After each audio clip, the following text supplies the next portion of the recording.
Bismillahirrahmanirrahim. Assalamualaikum warahmatullahi wabarakatuh. Ketemu lagi dengan saya, Yuda Anggi Juwantoro. Kali ini saya akan membahas tentang troubleshooting penggunaan Zoom.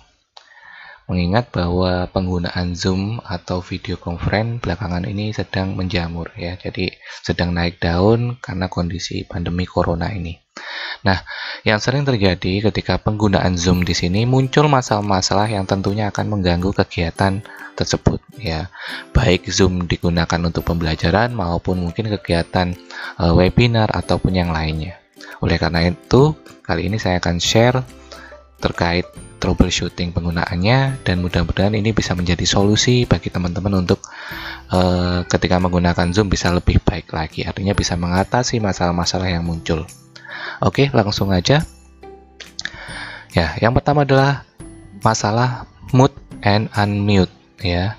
Jadi ini masalah suara, buka tutup suara ya, mikrofon dari partisipan. Nah, yang sering terjadi adalah ketika ya si pemateri menyampaikan materinya atau ketika kegiatan sudah berlangsung kemudian ada partisipan-partisipan yang tidak sengaja ataupun yang sengaja ya, jadi dia membuka mikrofonnya sehingga tentunya suara-suara dari yang partisipan tersebut akan masuk ke ruangan Zoom dan ini sangat mengganggu jalannya kegiatan Zoominar tersebut ya.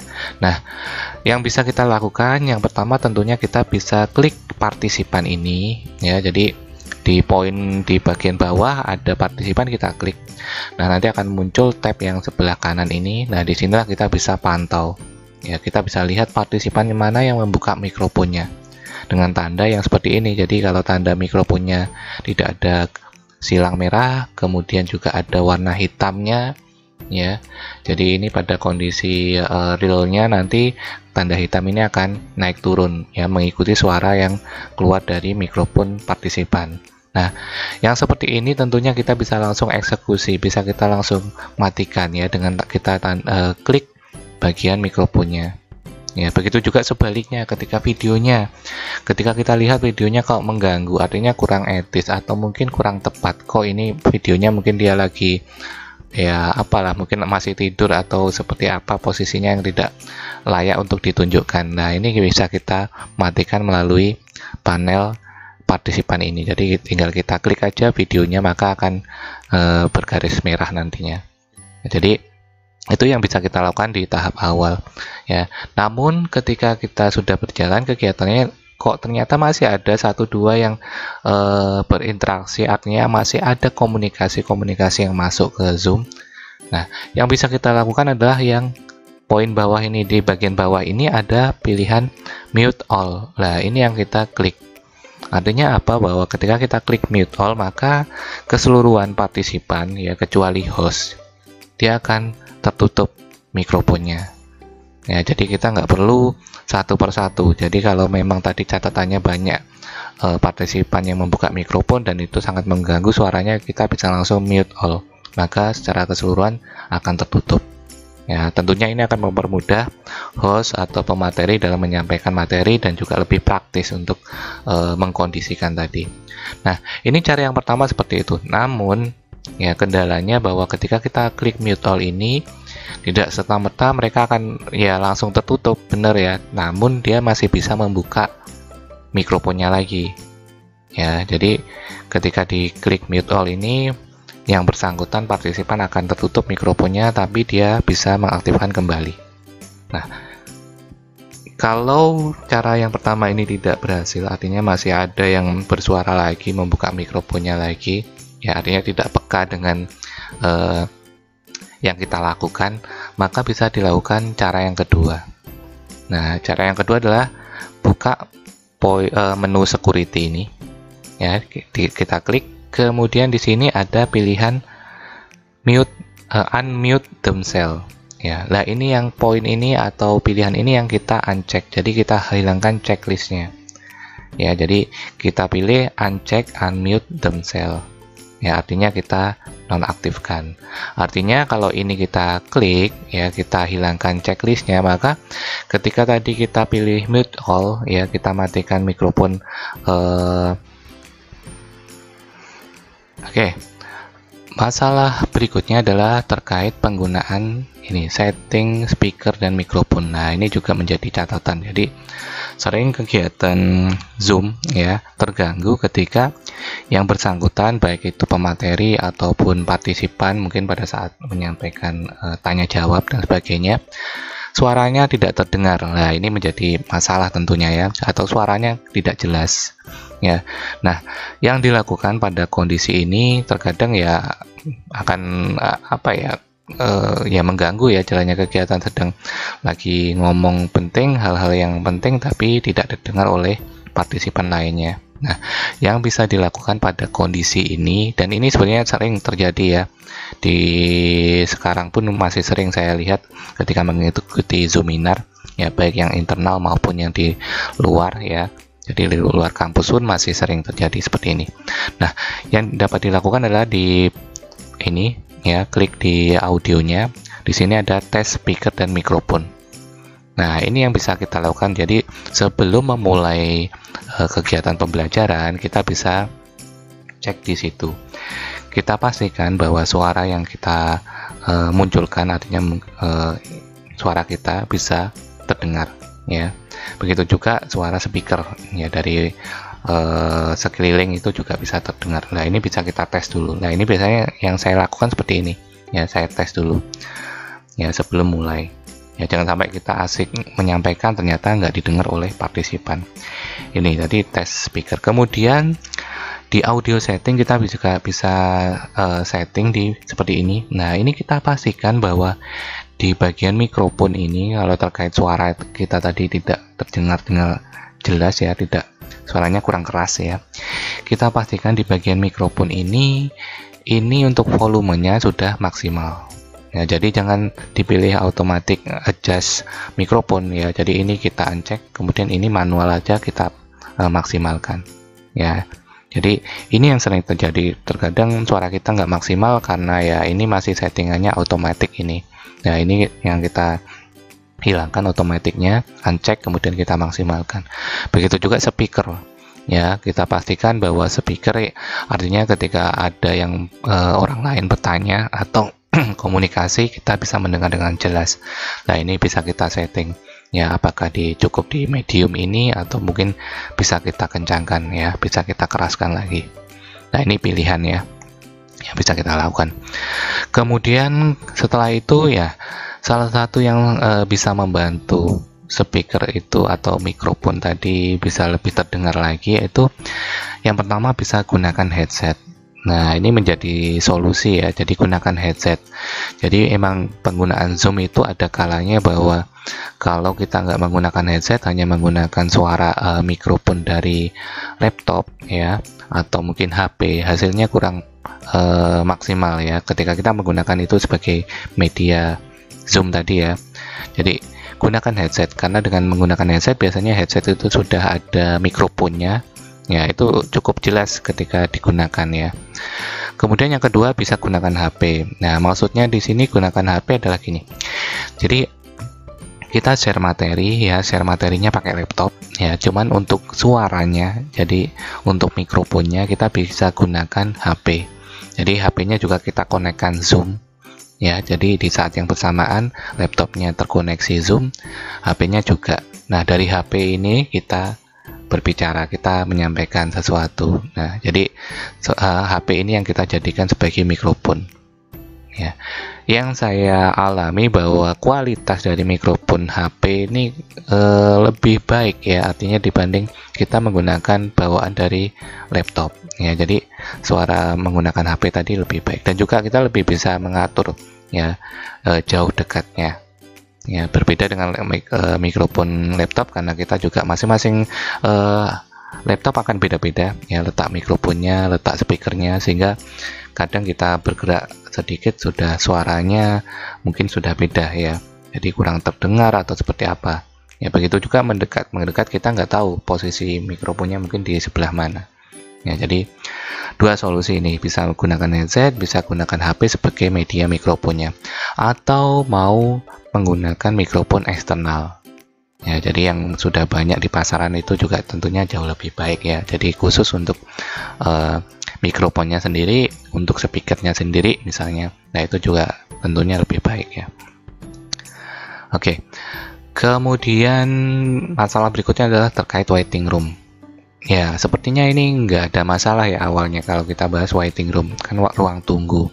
Ya, ini emang salah satu fitur yang ada di Zoom. Namun yang menjadi catatan di sini ya, terkadang ketika kita mulai ya share materi ya, ketika waiting roomnya kita aktifkan, kita enable, nah kemudian ada beberapa partisipan masuk ya, katakanlah kalau mahasiswa tiba-tiba dia baru masuk gabung ke Zoom, maka akan ada pop up di bagian bawah ataupun atas ya, tergantung panel yang diaktifkan nanti, dan itu tentunya akan mengganggu ya. Itu akan muncul, begitu nanti ada yang gabung lagi maka akan muncul lagi pop up yang baru ya. Itu sangat mengganggu. Jadi biar nggak muncul pop up seperti itu ketika memang mulai share screen ya, jadi ada ini bisa dipilih ya. Jadi enable waiting roomnya kita uncheck, sehingga kapanpun ada mahasiswa yang baru gabung ya, atau mungkin partisipan webinar dan sebagainya bisa langsung masuk tanpa mengganggu proses pemateri menyampaikan materi atau share screen ya. Jadi biar nggak muncul pop up lagi itu. Kemudian atau sebaliknya bisa pilih yang lock meeting. Lock meeting artinya ya udah kalau kita maunya tegas ya. Jadi kalau misalnya pembelajaran dimulai jam 9, kok jam 9 belum ada beberapa yang belum masuk, kita langsung bisa pilih lock meeting. Artinya ya udah yang telat nggak akan bisa masuk lagi. Nah, ini pilihan ya, mau di uncheck enable waiting roomnya atau di lock meeting ya, jadi biar tidak mengganggu jalannya kegiatan menggunakan Zoom ini. Kemudian masalah berikutnya adalah terkait record. Nah, ini simple tapi ternyata sering juga menjadi masalah ya. Jangan sampai kita menggunakan media Zoom baik itu untuk pembelajaran atau webinar, namun kita lupa untuk merecordnya. Nah, jadi kalau kita klik di menu record ini ada dua pilihan ya. Ini dengan asumsi kalau pakai yang berbayar ya akunnya. Jadi kalau yang berbayar ada pilihan record on this computer atau record on the cloud. Nah, ini ada pilihannya dua seperti ini. Kita bisa ke servernya langsung atau ke komputer kita. Namun pada akun basic hanya tersedia record on this computer. Ya, jadi hanya disimpan di komputer. Nah, ini bisa kita setting sebenarnya agar kita nggak lupa merecord. Jadi ketika kita buat link Zoom-nya, di situ ada pilihan automatically ya record. Nah, itu yang bisa kita klik sehingga ketika Zoom itu mulai maka dia akan otomatis terrecord tanpa kita harus klik tombol recordnya. Ya, itu solusinya ya. Jadi ketika membuat link bisa kita aktifkan automatically-nya ya, jadi biar kita nggak lupa nanti untuk record atau belum gitu ya. Jangan-jangan jadi udah ngomong panjang lebar ternyata belum direkod. Oke, ini masalah mudah-mudahan bisa menjadi solusi. Oke, kemudian share screen ya. Fitur share screen ini simple ya, dan ya umumnya kalau kita menggunakan Zoom pasti kita menggunakan share screen ya untuk sharing materi, sharing apapun yang mau kita sampaikan ke partisipan. Nah, namun yang menjadi catatan di sini ya, jadi banyak juga ketika share screen itu tidak berhasil dengan baik, atau mungkin partisipan gagal, kok nggak bisa share ya dan sebagainya. Ya, apalagi kalau menggunakan pemateri yang banyak, misalnya pemateri atau mungkin dosen pengajarnya nggak cuma satu tapi ada 2, ada 3. Ya, masing-masing share screen ya. Nah, yang bisa kita lakukan di menu share screen ini ya, di bagian bawah ini, di bagian pojok kanan atas itu kita klik. Nah, di situ ada pilihan one participant atau multiple participant can share. Ya, jadi ada dua pilihan ini. Jika hanya ingin sebagai host, hanya hostnya aja yang ingin share screen ya, tidak diperbolehkan untuk yang lain share screen, kita bisa pilih yang one ini partisipan ya. Kemudian who can share, only host Ya, jadi hanya hostnya aja. Namun pada kondisi tadi misalnya pemateri banyak ataupun kita ingin dari yang lain juga sharing ya, jadi kita bisa pilih yang multiple partisipan ya, atau yang all partisipan yang bagian bawah ini. Jadi salah satu aja dipilih, maka nanti akan mengikuti yang lainnya. Jadi kalau saya pilih multiple ini, saya klik, maka otomatis nanti all partisipan ya.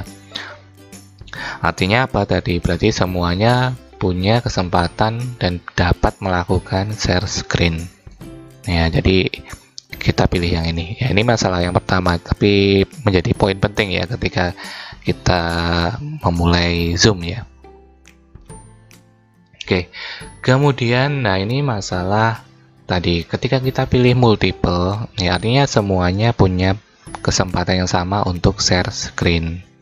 Nah, ada kalanya ketika kita mulai share screen ya, kita menyampaikan materi dan sebagainya, tiba-tiba ya ada dari pihak lain atau mungkin partisipan ya tadi, cara nggak sengaja dia klik share screen ya, mungkin dia buka laptop kemudian ya dia iseng mungkin ya share screen gitu, ternyata kebuka ya materinya seperti ini ya, sehingga materi yang kita sampaikan tadi akan tertutup, otomatis digantikan dengan share screen yang dibuka oleh partisipan lain ya. Jadi share screen yang baru itu yang akan menutupi share screen yang lama. Nah, pada kondisi ini ya nggak usah panik, nggak usah marah ya. Jadi yang bisa dilakukan oleh host atau si pemateri tadi, di bagian atas nanti akan muncul seperti ini, your viewing ya, dari ini adalah www adalah screen, artinya yang share itu siapa akan muncul namanya di sini. Nah, yang kita lakukan ya sebagai pemateri inti tadi atau mungkin sebagai hostnya ya, untuk mengembalikan kondisi semula tadi share screen-nya biar nggak muncul yang ini dari partisipan yang nggak muncul ini. Nah, kita bisa pilih yang ini. Di sini ada poin, ada pilihan stop partisipan sharing. Ya, berarti kita menutup sharing atau share screen dari partisipan. Nah, ini kita klik aja, maka ini akan menutup, kemudian materi yang tadi kita sampaikan akan muncul tadi. Ya, akan muncul lagi. Ya, jadi ini bisa menjadi solusi ya. Jadi nggak usah bingung, nggak usah apa, kok kemudian lu kok tiba-tiba muncul dari partisipan lain, kita bisa matikan. Ya, dengan catatan yang bisa ada pilihan seperti ini adalah host dan co-host ya. Karena itulah pastikan ketika kita menjadi host, kemudian misalnya dalam kegiatan webinar, maka pemateri itu kita berikan akses co-host ya, sehingga ketika tadi terjadi kondisi seperti ini, pemateri punya kewenangan, punya kompetensi untuk menutup ini, stop partisipan sharing ini ya. Karena kalau dia hanya sebagai peserta ya tidak ada pilihan stop partisipan sharing seperti itu. Jadi akses co-hostnya kita kasih ke pemateri yang kita inginkan ya. Oke, ini sering juga ya, masih sering terjadi ya, beberapa kali mungkin ya, namanya orang partisipan mungkin iseng ngeklik dan sebagainya, akhirnya muncul ya materi yang dia ya asal klik tadi. Kemudian berikutnya terkait share screen ya. Nah, ini menjadi hal penting juga. Ketika kita mau share screen, kemudian kita klik share screen-nya, akan muncul tabel seperti ini ya, gambar seperti ini yang menunjukkan di sini apa yang mau kita share ya, apakah materinya atau mungkin model crop-cropan ya, model potongan gambar ya, audio file sharing dan sebagainya. Nah, ini tergantung kita tadi sudah membuka apa, tinggal kita pilih mana yang mau kita share ya. Yang menjadi catatan di sini adalah di bagian bawah ini ada dua pilihan, ada checklist ya, share computer sound ya. Ini kita cek ya, dengan tujuan ketika ini kita cek, maka ketika kita menampilkan mungkin video atau menampilkan PPT ya, PowerPoint, dan di situ ada suaranya, maka suaranya akan muncul ya, jadi terdengar oleh partisipan. Namun sebaliknya, kalau ini tidak kita cek ya, tidak kita pilih, tidak kita klik warna sampai muncul warna biru ini ya, maka yang terjadi ketika tadi ada video kita tampilkan, videonya hanya bisa terdengar oleh kita, tapi partisipan tidak bisa mendengar ya. Jadi videonya nggak akan keluar di gadgetnya si partisipan. Ya, jadi kita pastikan di poin share screen, share computer zone ini sudah warna biru atau kita cek ya. Dan sampingnya ini ada optimize screen sharing for video clip. Nah, optimize screen ya ini memang memaksimalkan tampilan, namun saya sarankan karena beberapa kali saya uji coba, ketika ini kita aktifkan, ketika kita cek ya, kita pilih, kalau laptopnya itu tidak mendukung, dalam artian itu spesifikasinya kurang bagus dalam hal video ya, hardware videonya. Jadi kalau di laptop atau komputer kalau ada VGA-nya ya, VGA-nya eksternal dalam yang biasanya ada label Nvidia, ada label AT Radeon. Nah, itu insya Allah kuat ya, insya Allah mendukung ya, ini bisa diaktifkan. Namun kalau nggak ada tambahan label-label seperti itu, artinya videonya hardware yang di komputer atau di laptop tadi masih ya belum maksimal ya. Jadi kalau hardwarenya belum maksimal, saya sarankan nggak usah di checklist ini poin ini, jadi justru dibiarin aja ya. Kalau ini di checklist sementara tadi komputer atau laptopnya tidak mendukung, yang terjadi adalah ketika kita share screen dalam bentuk PPT misalnya, jadi tulisan di PPT itu nggak akan terlihat dengan jelas, jadi malah justru blur ya, jadi suaranya gambarnya nggak jelas ya. Begitu misalnya kita share video juga seperti itu, jadi videonya nggak akan jelas ya, jadi dari warnanya, dari tulisannya misalnya itu akan blur, jadi akan kabur tulisannya. Jadi untuk spesifikasi laptop atau komputer yang biasa, saya sarankan ini nggak usah dicek ya, jadi biarkan kosong seperti ini. Oke. Kemudian yang berikutnya adalah annotation ya. Annotation itu apa? Jadi annotation itu kayak memberi catatan pada screen yang kita bagikan. Nah, ini sangat membantu ketika dosen mau menjelaskan atau mungkin ya sebagai pemateri tadi menyampaikan materinya, kita bisa memberi tanda poin-poin penting pada materi yang kita sampaikan. Ya, ini misalnya dengan ini saya si pemateri misalnya mau menjelaskan bahwa persentasenya adalah 40-45% volume darah. Ini 40-45%-nya dibuat lingkaran warna kuning ya, itu untuk memperjelas para partisipan untuk fokus ke poin tersebut. Kemudian pH darah misalnya ini 7,37 sampai 7,45, dikasih garis di bawahnya untuk memperjelas juga, dan seterusnya. Ya, artinya ini adalah kita bisa memodifikasi ya, ada pilihan banyak.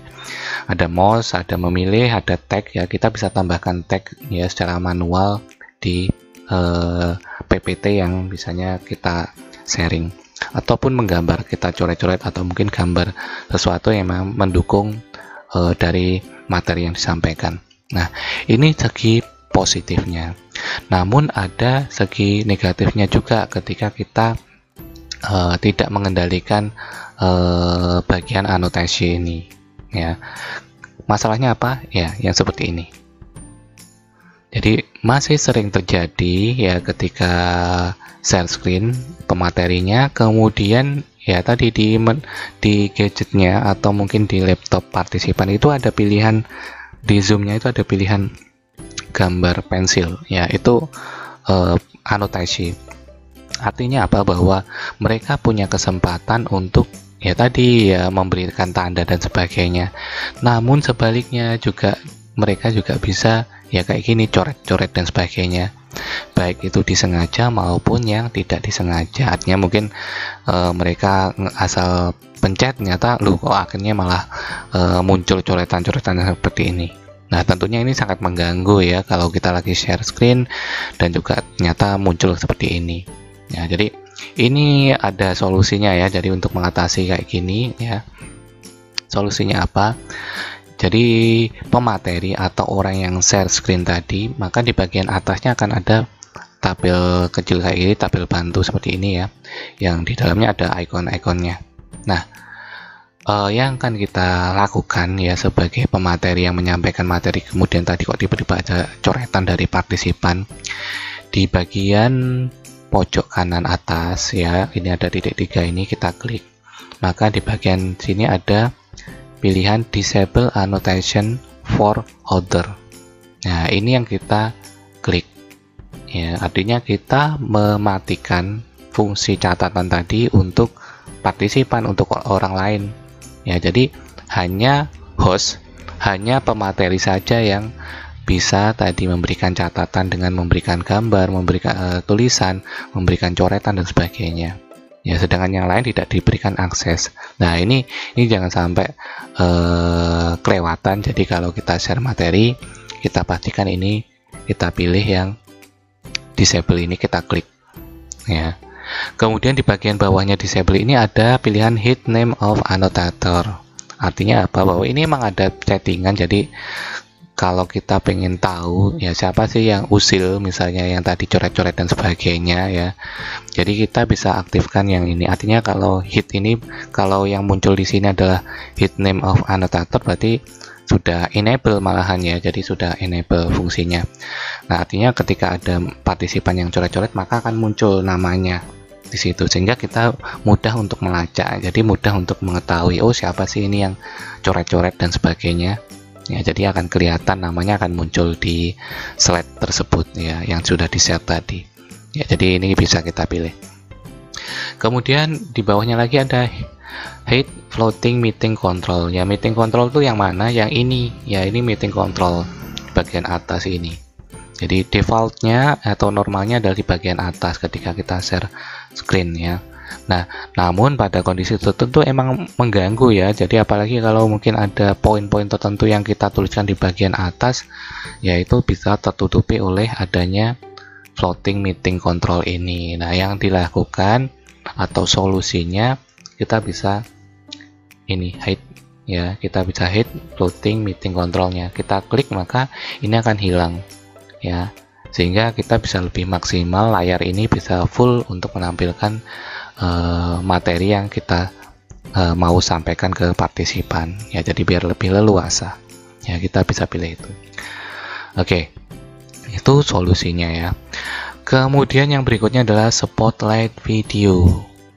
Nah, apa itu spotlight video? Jadi spotlight itu memfokuskan pada satu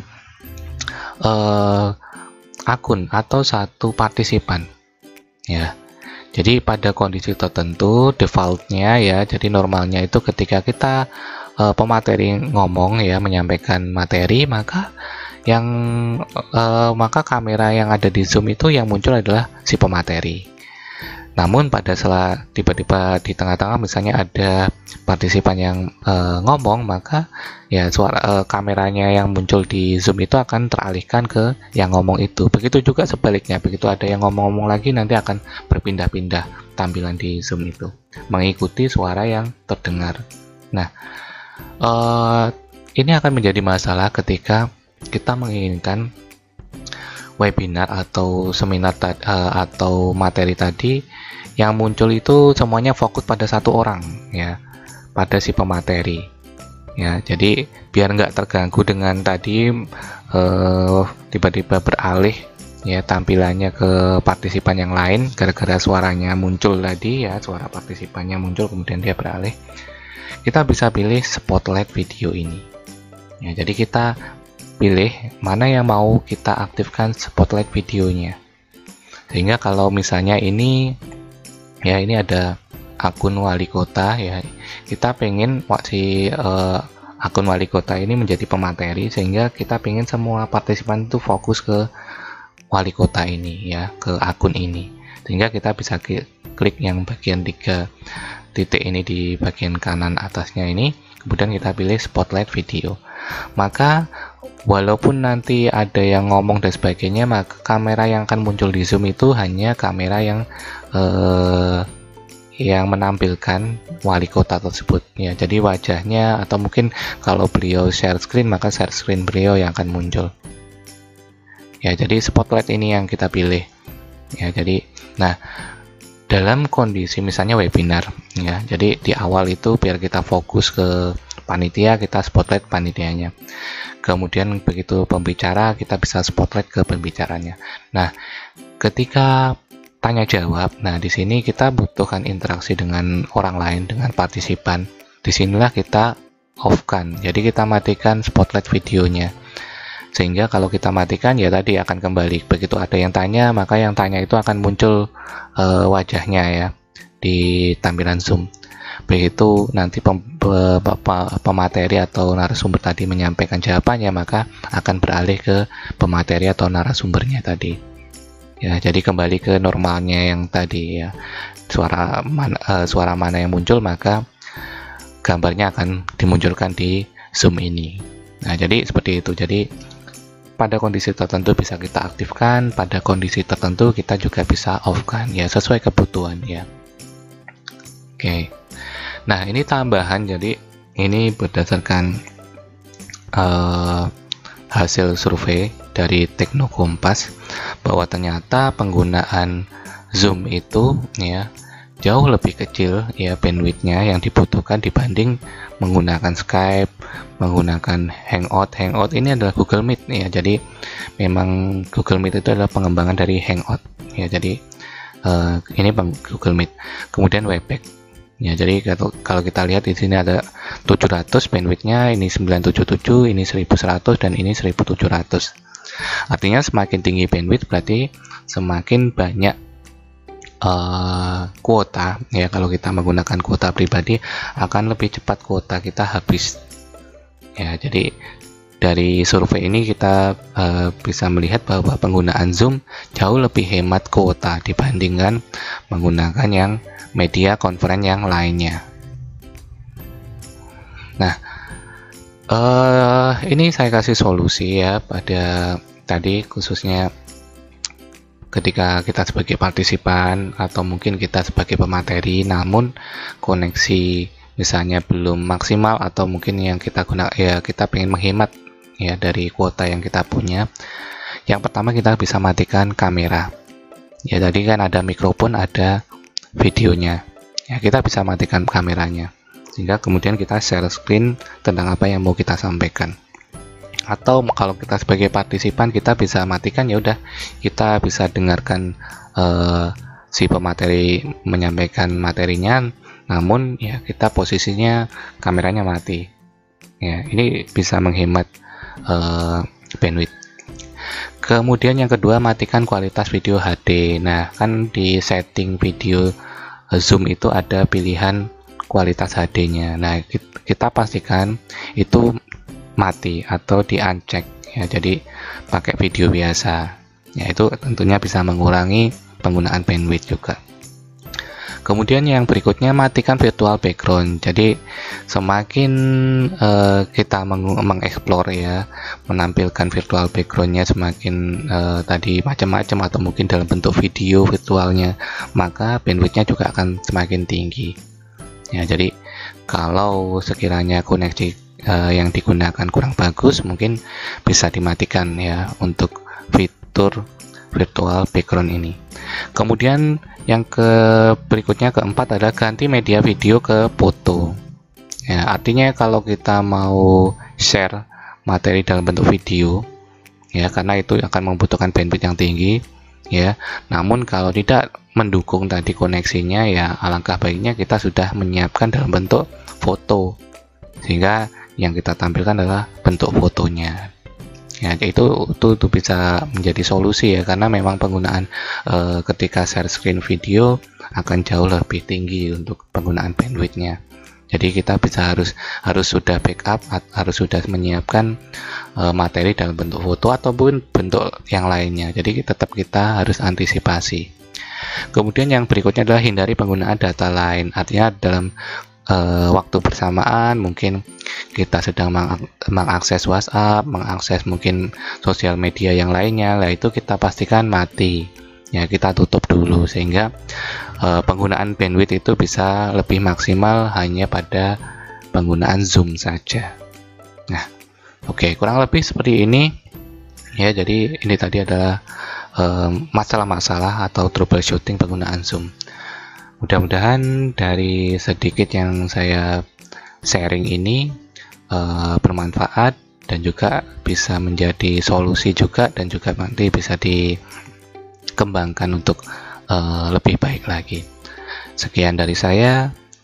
Bila ada kurangnya mohon maaf. Wassalamualaikum warahmatullahi wabarakatuh.